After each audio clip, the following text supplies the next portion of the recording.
بسم اللہ الرحمن الرحیم۔ السلام علیکم۔ غامدی صاحب کے ساتھ ہفتہ وار سوالو جواب کی براہ راست نشست کو لے کر حاضر خدمت ہے۔ آغاز کرتے ہیں ہم سے بہت شکریہ آپ کے وقت کا۔ آج کی نشست کا پہلا سوال آپ کی خدمت میں یہ ہے، دین کے کسی بھی حکم کو جب ہم جانتے ہیں تو یہ چیز زیر بحث آتی ہے کہ حکم بیان کہاں ہوا ہے اور حکم جو دیا گیا ہے اس کی حقیقت کیا ہے، اور اس حکم پر عمل درآمد کرنے کے نتیجے میں کیا مقصد ہے جو حاصل ہوگا۔ پوچھنا میں آپ سے چاہتا ہوں کہ ہم جنس پرستی ہمارے ہاں الہامی لٹریچر میں زیر بحث آتی ہے سیدنا لوط علیہ السلام کی قوم کے ایک جرم کے طور پہ، اور پھر ہم پڑھتے ہیں کہ ان پر عذاب آیا۔ اس جرم کو کہاں بیان کیا گیا ہے دین میں کہ یہ ایک ممنوع فعل ہے، حرام فعل ہے؟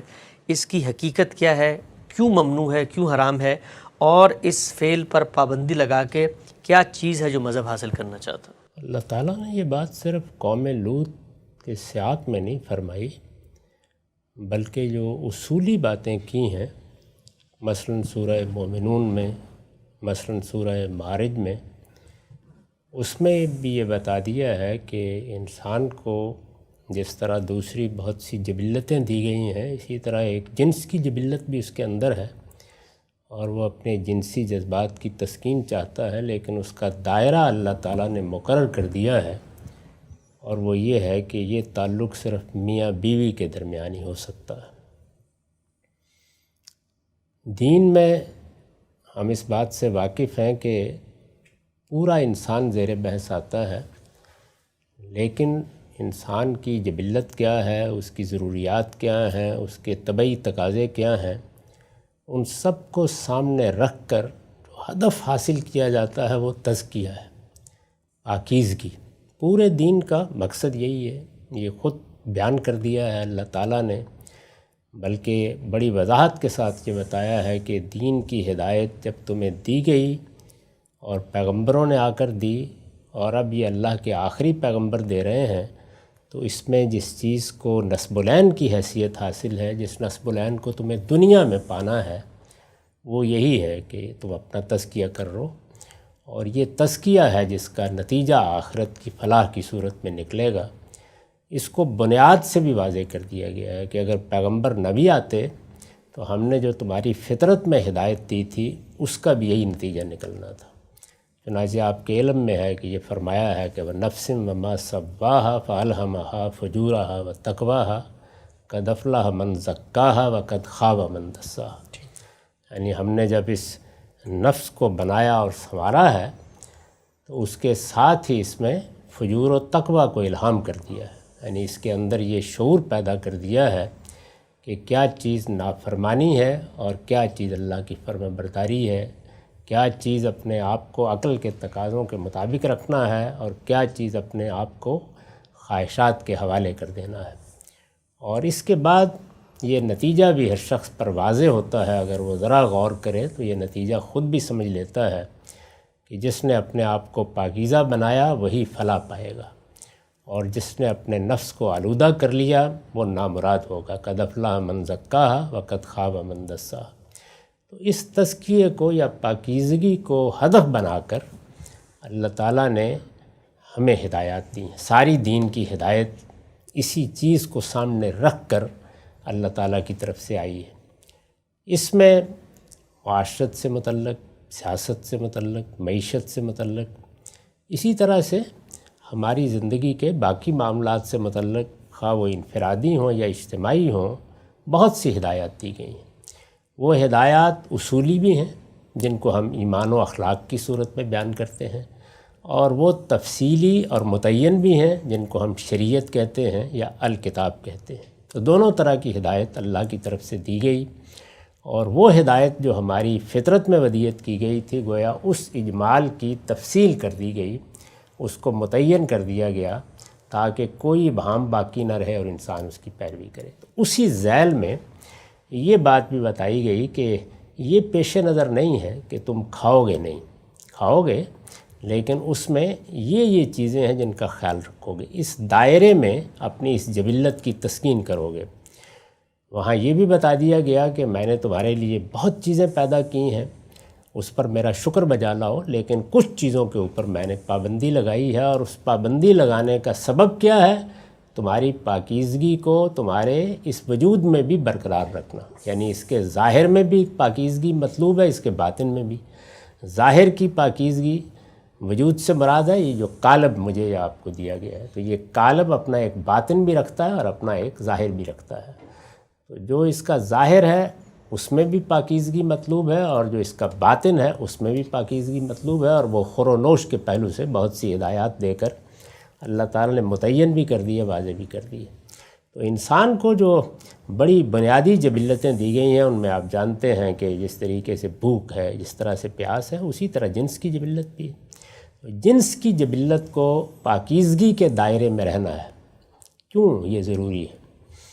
اس کو بتایا گیا ہے کہ نسل انسانی کے بقا کے لیے ضروری ہے، یعنی چونکہ انسان کا بچہ کسی درخت پر نہیں لگتا، جانوروں کے بچے کی طرح اگلے ہی لمحے میں کھڑا نہیں ہو جاتا، اس کو بہت ناتواں پیدا کیا جاتا ہے، اور بڑا لمبا عرصہ اسے چاہیے ہوتا ہے کہ وہ والدین کے زیر سایہ رہے، باپ کی شفقت اس کو حاصل ہو، ماں اپنی توجہات کا اس کو مرکز بنائے، اس کو کھلانا، اس کو پلانا، اس کی ضروریات پوری کرنا، یہ سب کا سب ماں باپ پر منحصر ہوتا ہے۔ تو چونکہ یہ کوئی 10 12 15 سال کا عرصہ بلکہ تہذیب، تربیت، تعلیم کو شامل کر لیا جائے تو آج کے زمانے میں تو اس سے بھی زیادہ ہے، یہ سب والدین ہی سے متعلق ہو جاتا ہے۔ پھر انسان اسی حالت میں نہیں رہتا، وہ جوانی کے ایام گزارنے کے بعد مزمل ہونا شروع ہوتا ہے، بڑھاپا آنا شروع ہوتا ہے، بیماریاں آنی شروع ہوتی ہیں، پھر اس کو ایک مرتبہ خاندان کی ضرورت پڑتی ہے، گھر کی ضرورت پڑتی ہے، کوئی اس کو دیکھنے والا ہو، کوئی اس سے محبت کرنے والا ہو۔ اور اللہ تعالیٰ نے اگر پہلی مرتبہ اسے ماں باپ کی آغوش میں ڈالا ہے تو ماں باپ نے اس کے لیے غیر معمولی فطری محبت پیدا کی ہے، اور بعد کے زمانوں میں بھی یہ خاندان ہی ہے کہ جو محبت اور شفقت کے ساتھ بیماری تکلیف میں بعض اوقات برسوں کے لیے سنبھالتا ہے۔ اس ساری چیز کو سامنے رکھ کر اللہ تعالیٰ نے یہ چاہا کہ انسانی نسل کے بقا کے لیے یہ ادارہ ضروری ہے، اور اس ادارے کی بنیاد، کیونکہ انسان جس عمل کے نتیجے میں پیدا ہوتا ہے وہ جنس کا اظہار ہے، تو اللہ تعالیٰ نے خاص طور پر اس کا اہتمام کیا کہ اس میں عفت کے جذبات ہیں، جو اگر دونوں طرف موجود ہوں گے تو پھر یہ گھر اپنی پوری قوت کے ساتھ گھر بنے گا اور قائم رہے گا، اور اگر یہ نہیں ہوں گے تو پھر اس میں انتشار و افتراق ہوگا، اختلال پیدا ہو جائے گا، اس کو وہاں قائم رکھنا ممکن نہیں ہوگا۔ تو یہ باعث ہے جس کو سامنے رکھ کے نسل انسانی کے بقا کے لیے جنسی جذبے کی تسکین کو میاں بیوی کے تعلق تک محدود کر دیا گیا ہے۔ میاں بیوی کے تعلق سے باہر اس کا اظہار کسی دوسری عورت سے ہو، کسی مرد سے ہو، جس سے بھی ہو، یہاں تک جانوروں سے بھی اگر ہوگا تو اسے سورہ معارج اور سورہ مومنون میں وضاحت سے بتا دیا گیا ہے کہ اللہ نے ممنوع کر دیا ہے۔ اور یہ بالکل بدیہی چیز ہے، اس لیے کہ جب آپ کسی ایسے بے لگام جذبے کو حدود کا پابند کرتے ہیں، اور جس جذبے میں یہ چیز بھی موجود ہو کہ اگر اس کو بے لگام چھوڑ دیا جائے تو وہ انسان کو اپنا اسیر بنا لے، ایڈکٹ کر دے، اس میں ناگزیر تھا کہ یہ پابندی لگائی جائے، وہ لگائی ہے اللہ تعالیٰ نے۔ تو وہاں یہ بیان کیا ہے کہ الا علی ازواجہم، یعنی یہ بیویوں کے مابین ہی رہنا چاہیے، بیویوں کے لیے شوہروں تک محدود رہنا چاہیے، اور اگر کوئی اس سے آگے تجاوز کرتا ہے تو یہ فرما دیا کہ وہ پھر عدوان کا ارتکاب کرتا ہے، وہ اللہ کی نافرمانی کرتا ہے، اسے گوارا نہیں کیا جائے گا۔ خود بیویوں کے ساتھ تعلق میں بھی ظاہر ہے کہ انسان کے اندر یہ جذبہ کیونکہ ایک خاص طرح کا ہیجان پیدا کر دیتا ہے، اس میں عقل چند لمحوں کے لیے معطل سی ہو جاتی ہے، اس میں بھی بہت سی تعلیم دی ہے کہ ان حدود کے اندر رہنا ہے۔ اور آپ یہ جانتے ہیں کہ اس میں جو فطرت کا بنایا ہوا راستہ ہے اسی کے بارے میں قرآن نے ارشاد فرمایا ہے کہ بیویوں کے پاس آؤ، تمہارا لباس ہے، ان سے تعلق پیدا کرو، محبت کرو، سب معاملات سے گزرو، لیکن حیث امرکم اللہ، جو فطرت کا بتایا ہوا راستہ ہے اسی سے۔ یہاں پر بھی فطرت کے راستے کی پابندی کیوں لگائی گئی ہے؟ اس لیے لگائی گئی ہے کہ انسان سے جو پاکیزگی مطلوب ہے اس کا تقاضا یہی ہے کہ وہ کسی غلاظت کی جگہ کی طرف رجوع نہ کرے، اس کے اندر اس کے داعیات پیدا نہ ہو۔ تو میاں بیوی کے تعلق میں بھی نہ صرف یہ کہ اس کو میاں بیوی تک محدود کیا گیا ہے، بلکہ اس معاملے کی اجازت نہیں دی گئی، میاں بیوی کے تعلق میں بھی اجازت نہیں دی گئی۔ تو یہ دونوں باتیں واضح کر دی گئی ہیں۔ ایک کی بنیاد اگر آپ سمجھنا چاہتے ہوں تو وہ نسل انسانی کا بقا ہے، اور دوسری چیز کے بارے میں احتیاط اس تزکیے کے لیے ضروری ہے جس کو سامنے رکھ کر اللہ تعالیٰ نے یہ بتایا ہے کہ تمہیں زندگی بسر کرنی ہے اور اس کا نتیجہ آخرت کی فلاح کی صورت میں نکلے گا۔ تو اس وجہ سے ہمارے دین میں اس طرح کے کسی انحراف کی نہ انسان کی اپنی زندگی میں گنجائش ہے، نہ اس دائرے سے باہر کوئی گنجائش۔ ٹھیک ہے شاہد صاحب، آپ نے بڑی تفصیل سے واضح فرمایا کہ جنسی معاملات میں بھی جو حدود ہیں اس تک آپ نے اپنے آپ کو برقرار رکھنا ہے اور فاحشہ کی طرف آگے نہیں بڑھنا، اور یہ پورا جو عمل ہو رہا ہوتا ہے اس سے نسل انسانی کی جو بقا ہے اس کا پورا پروسیس جو ہے وہ متاثر ہوتا ہے۔ چند چیزیں میں چاہتا ہوں اس کی ذرا مزید وضاحت کریں۔ کیا یہ کہنا پھر درست ہے کہ اگر دین مثلاً یہ حکم نہ آتا، ہم جنس پرستی کے حوالے سے کوئی مذمت یا کوئی پس منظر میں چیز نہ ہوتی، تو انسان اپنی فطرت کی بنیاد پر اس چیز کو مخاطب کر کے لوگوں میں دعوت دے کر ممنوع قرار دے سکتا تھا؟ اگر ہمارے پاس اللہ کے پیغمبروں کی ہدایت نہ ہوتی تو ہم ایک دوسرے کو فطرت ہی کی بنیاد پر توجہ دلاتے۔ اب بھی یہی ہوتا ہے، لوگ مختلف مذاہب کے ماننے والے ہیں اس وقت دنیا میں، کوئی بدھ ہے، کوئی مسیحی ہے، کوئی ہندو ہے، تو ہم جب ان کے ساتھ بات کرتے ہیں، یعنی کسی کو کسی ظلم پر توجہ دلاتے ہیں، غلطی پر توجہ دلاتے ہیں، باہمی معاملات میں کوئی قانون سازی کرتے ہیں، یہاں تک کہ عالمی سطح پر بنیادی حقوق کو متعین کرتے ہیں، تو اس میں استدلال کس چیز سے کرتے ہیں؟ انسانی فطرت سے کرتے ہیں۔ تو بنائے استدلال دو ہی چیزیں ہیں، یعنی انسان کی فطرت جس کا ادراک عقل کرتی ہے اور پھر عقلی نتائج انسان کے سامنے رکھ دیتی ہے۔ اس میں بھی اختلاف ہو جاتا ہے، بعض موقعوں پر مباحثہ بھی ہو جاتا ہے۔ اس کے بعد انبیاء علیہ السلام کی ہدایت ہے، انبیاء علیہ السلام نے آ کر اسی اجمال کی تفصیل کر دیا، اس کو متعین کر دیا ہے۔ یہاں پر بھی اختلاف ہو جاتا ہے، کہیں قرآن کو سمجھنے میں ہو گیا، کسی روایت کو سمجھنے میں ہو گیا، تو اختلاف تو ہر جگہ ہو سکتا ہے، لیکن بنائے استدلال دو ہی چیزیں ہیں، یعنی یا آپ فطرت کی مراجعت کریں گے یا آپ پیغمبروں کی ہدایت بتائیں گے۔ پیغمبروں کی ہدایت جب آپ قبول کر لیتے ہیں، جب اس کو مان لیتے ہیں، تو پھر فطرت کے تقاضوں کو بھی اس کا محتاج ہونا پڑتا ہے کہ وہ پیغمبر سے اپنی تصویب پائیں۔ تو اس لیے میں نے یہ لکھا ہے کہ اب دین کا تنہا ماخذ پیغمبر ہی کی ذات والا صفات ہے۔ اگرچہ اللہ تعالیٰ نے ہدایت تو انسان کی فطرت میں بھی دی ہے، لیکن جو کچھ بھی ہدایت پس منظر میں ہے وہ پیغمبر کے آنے کے بعد اس کا تقاضا کرتی ہے کہ اس کی تصویب پیغمبر کرے۔ ٹھیک، اچھا یہ بتائیے گا ہم صاحب، نسل انسانی کی بقا میں کیا چیز مزاحم ہو رہی ہے ہم جنس پرستی میں؟ مثلا ہم یہ دیکھتے ہیں 100 کے قریب خاندان ہیں، 90 جو ہیں وہ میاں بیوی نے شادی کی ہوئی ہے، ان سے وہ بچے پیدا کر رہے ہیں، 10 لوگ ہم جنس پرست ہیں، وہ تو بچہ بھی نہیں پیدا کر رہے۔ تو نسل تو پیدا ہو رہی ہے، اس کی بقا، فروغ، تحفظ سب کچھ ہو رہا ہے کیونکہ وہ معاملہ بھی تو چل رہا ہے۔ تو یہاں پر اگر پیرلل یہ معاملہ چل رہا ہوتا اور ہم دیکھتے ہیں کہ تعداد کے لحاظ سے بھی بڑا منیمم ہوتا ہے، تو اس سے نسل انسانی کی بقا میں کیا چیز ہے جو مزاحمت پیدا کر دیتی ہے؟ جب آپ کوئی بڑا مقصد سامنے رکھ کر لوگوں کی نصیحت کرتے ہیں تو اس میں اس طرح کے استثناء کیا قانون میں اور ہدایت میں بھی پیدا کر دیتے ہیں۔ ہم نے ایک نظم بنایا ہے، ہمیں معلوم ہے کہ بعض لوگ اس سے انحراف کریں گے ریاست کی سطح پر، اس میں جیلیں بھی بناتے ہیں، سزا بھی دیتے ہیں، لیکن کیا اس کو سامنے رکھ کر ہدایت دی جاتی ہے؟ ہدایت تو سب کو یہی کی جاتی ہے کہ انہیں ایسا نہیں کرنا چاہیے۔ تو اس لیے جو نسل انسانی کا بقا ہے وہ اگر ایک مقصد ہے اور اس کے لیے عفت ناگزیر ہے، یعنی جنسی معاملات کی پاکیزگی بھی ناگزیر ہے، تو اس عفت کو نہ صرف یہ کہ ایک اصول کے طور پر بیان ہونا چاہیے بلکہ اپنے اطلاق میں اس کو قانونی حفاظت بھی حاصل ہونی چاہیے، بالکل اسی طرح سے جس طرح آپ ریاست کے بارے میں کرتے ہیں۔ تو یہاں کیوں نہیں کہتے کہ کتنے لوگ، تھوڑے سے لوگ تو ہوں گے کہ جو ٹریفک کے قوانین کی خلاف ورزی کر دیں گے، کیا فرق پڑتا ہے، کتنے حادثے ہو جائیں گے، 2 یا 4 ہو جائیں گے، تو آئیے لکھ دیتے ہیں کہ کچھ لوگ قانون کی خلاف ورزی بھی کر سکتے ہیں۔ یہ تو کبھی بھی نہیں کیا جاتا۔ یعنی جو اصول ہیں، اخلاقی چیزیں ہیں، یا جن چیزوں پر کسی انسان کے ساتھ کسی ظلم کا یا کسی اور اس طرح کے معاملے کے ارتکاب کا اندیشہ ہے، وہاں آپ علی الاطلاق قانون سازی کرتے ہیں۔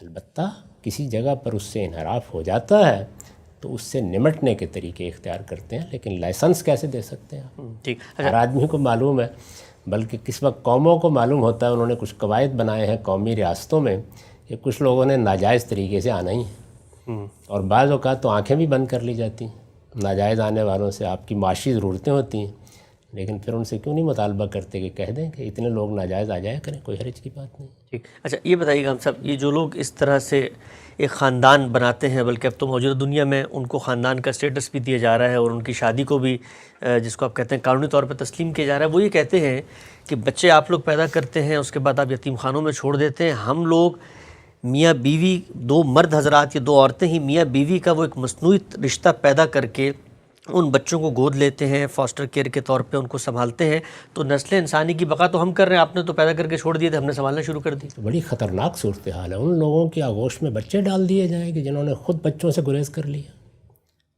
ایسے ظالم لوگوں کے پاس اپنے بچے ہم بھیج دیں، یہ کیسے ہو سکتا ہے؟ یعنی جنہوں نے اپنی اس جبلت کو دبا دیا، اس کے دائیات ختم کر دیے، جن کو اس عورت سے نفرت ہو گئی جو بچوں کو پیدا کرتی ہے، ان کی آغوش میں بچے ڈال دیں اپنے، کیسے ہو سکتا ہے؟ میرے خیال میں تو یہ اتنا بڑا جرم ہے کہ جس کو کسی درجے میں بھی گوارا نہیں کیا جا سکتا. بچے بھی انہی لوگوں کے پاس جانے چاہیے جو بچوں سے واقف ہیں، جو جانتے ہیں کہ بچے کیا چیز ہوتے ہیں اور بچوں سے کیا شفقت محبت کرنا ہوتی ہے. ان سے بھی بعض اوقات اپنے بچوں کے سوا دوسروں کے بچوں کے ساتھ زیادتی ہو جاتی ہے. بچوں کو کسی کی آغوش میں ڈالنا کوئی آسان کام ہے؟ یعنی بعض لوگ اپنی خواہشات کو بے لگام چھوڑ کے اب ہمارے بچے بھی لینا چاہتے ہیں ہم سے. یہ کیسے ہو سکتا ہے؟ اور یہ شادی کا کیا لفظ آپ نے استعمال کیا؟ شادی کا ادارہ کوئی تماشا نہیں ہے، وہ قائم ہی نسل انسانی کی بقا کے لیے کیا گیا ہے. تو ایک ادارہ جو خود انسان کی ناگزیر ضرورت ہے، انسان کے بقا کی ناگزیر ضرورت ہے، اس کو ایک تماشے کے لیے کیسے جائز کیا جا سکتا ہے؟ کسی نے کوئی غلطی کرنی ہے کرے، کوئی انحراف اختیار کرنا ہے کرے، لیکن شادی اور نکاح کا ادارہ خدا کا قائم کیا ہوا ہے اور یہ بچوں کے لیے قائم کیا گیا، کیا ہی اس لیے گیا ہے قائم. ٹھیک ہے. اچھا ہم سے جب آپ فطرت کی بات کرتے ہیں تو سامنے سے کہا جاتا ہے کہ جی آپ فطرت کا تقاضا اس کو قرار دے رہے ہیں، عفت ہو، پاکیزگی ہو، رشتہ بنے، خاندان کا ادارہ ہو، نسل انسانی کی بقا ہو. تو آؤ ہم بھی تمہیں بتاتے ہیں کہ یہ ہماری فطرت ہے کہ ہم جب سے پیدا ہوئے ہیں، جس خالق نے ہمیں پیدا کیا ہے اس نے ہمارے اندر کوئی میلان ہی نہیں رکھا اس خاتون کا. تو اگر فطرت ہی پہ بات کرنی ہے تو فطرت کی سب سے بڑی شہادت اور گواہی تو ہمارا وجود ہمارے سامنے کھڑا. فطرت تو اپنی جگہ پر ہمیشہ قائم رہتی ہے، البتہ یہ دو چیزیں ہیں جن کو ملحوظ رکھنا چاہیے. ایک یہ کہ انسان اگر اپنے بچپن میں یا ایک زمانے تک انحراف اختیار کر لے تو وہ انحراف اس میں اسارت پیدا کر دیتا ہے، اس کو ایڈکٹ کر دیتا ہے.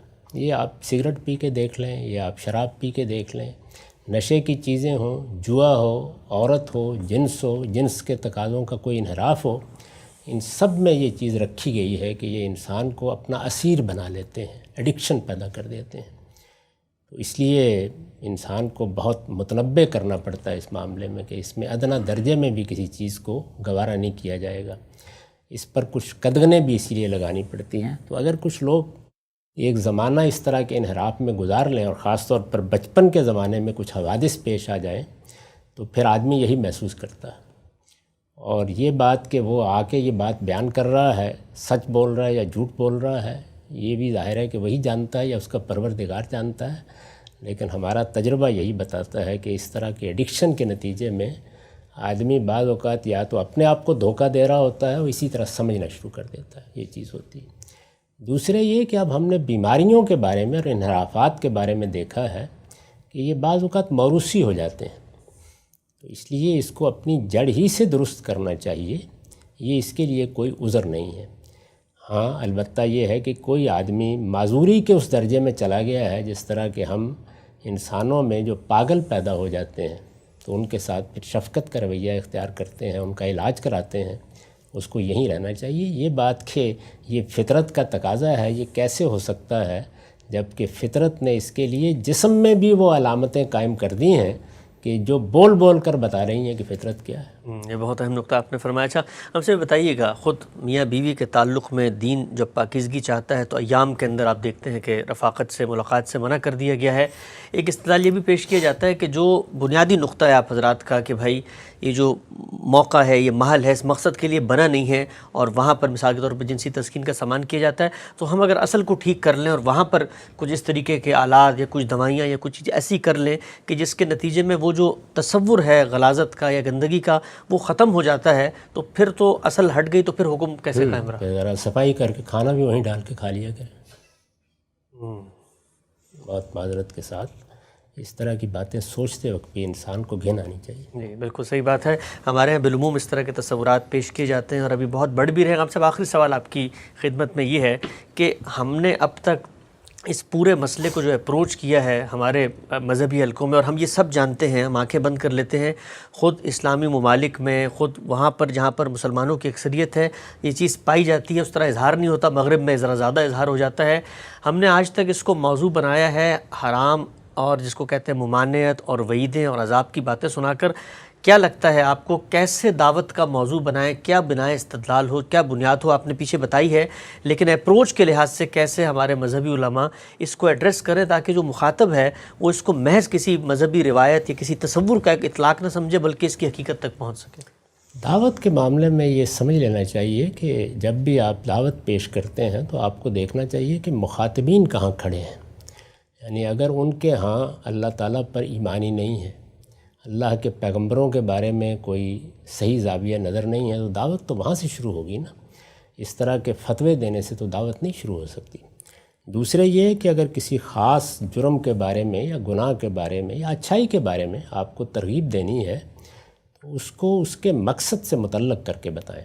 جس طرح کہ میں نے ابھی آپ کی خدمت میں عرض کیا کہ تزکیہ یا پاکیزگی یہ ہمارے دین کی دعوت ہے۔ دعوت ہی یہی ہے کہ لوگوں پاکیزگی اختیار کرو۔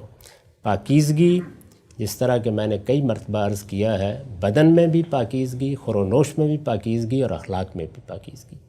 تو ہر جبلت کی تسکین ہمیں پاکیزگی کے دائرے میں کرنی ہے۔ اس چیز کو عام کرنا چاہیے۔ یہ حرام حلال اور اس طرح کے فتاویٰ کا جہاں تک تعلق ہے، وہ دین کی روح کو بیان نہیں کرتے بلکہ اس کو ایک حکم بنا کے پیش کر دیتے ہیں۔ تو حکم میرے لیے ہے، میں اپنے پروردگار کو مانتا ہوں۔ اگر ماننے والے کو بیان کرنا ہو تو یہ کہنا کافی ہے کہ تمہارے پروردگار نے روکا ہے۔ دعوت جب آپ دیں تو ہدف آپ کا وہ مقصد ہونا چاہیے کہ پاکیزگی کیوں ضروری ہے، پاکیزگی کس طرح انسانیت کا شرف ہے اور پاکیزگی کا نتیجہ کس طرح آخرت میں فلاح کی صورت میں نکلے گا۔ جی ہمارا وقت یہاں پہ ختم ہوتا ہے۔ آج ہم نے غام صاحب سے استفادہ کیا کہ ہم جنس پرستی کا جو ایک مرض ہے اس میں کیسے ہمیں اپروچ کرنا چاہیے اور وہ بنیادی حقیقتیں کیا ہیں جن کو پیش نظر رکھ کے ہمیں دعوت دینی چاہیے۔ انشاءاللہ دوبارہ حاضر خدمت ہوں گے، اب تک آپ کا بہت شکریہ۔